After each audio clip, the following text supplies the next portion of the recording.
اللہ رب العزت آہوزاری کرنے والوں کو پسند فرماتے ہیں۔ نبی علیہ السلام نے ارشاد فرمایا الدعاء سلاح المؤمن، دعا مومن کا ہتھیار ہے، وعماد الدین، اور دین کا ستون ہے، ونور السماوات والارض، اور آسمان اور زمین کا نور ہے۔ ایک جگہ فرمایا نبی السلام نے الدعاء مخ العبادہ، دعا عبادت کا مغز ہے۔ فرمایا ادعو، نبی السلام نے فرمایا دعا مانگو، فإن الدعاء يرد القضاء، کہ دعا قضا کو بدل کے رکھ دیتی ہے۔ ابن عمر کی روایت ہے کہ نبی السلام نے ارشاد فرمایا الدعاء ينفع مما نزل ومما لم ينزل، کہ دعا نفع دیتی ہے ہر اس مصیبت میں جو نازل ہونے والی ہے یا نازل ہو چکی، دونوں صورتوں میں۔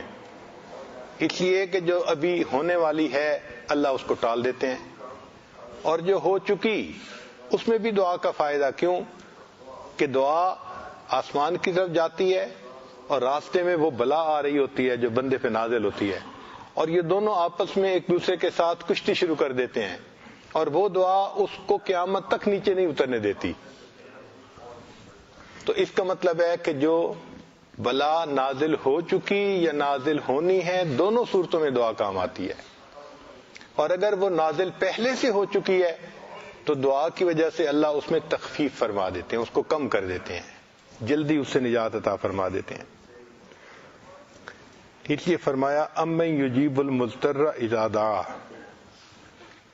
چنانچہ ان اعجز الناس من عجز عن الدعاء،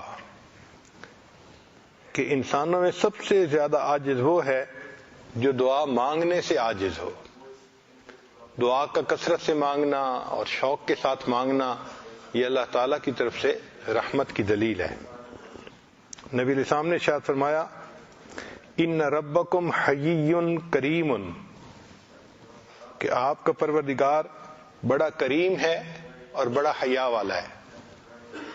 یستحی، وہ شرماتا ہے، من عبدہ، اپنے بندے سے، اذا رفع یدیہ الیہ بدعوۃ، کہ بندہ تو دعا مانگنے کے لیے ہاتھ پھیلائے، وَأَن يَرُدَّهُمَا صِفْرًا، اور اللہ اس کو خالی لوٹا دے۔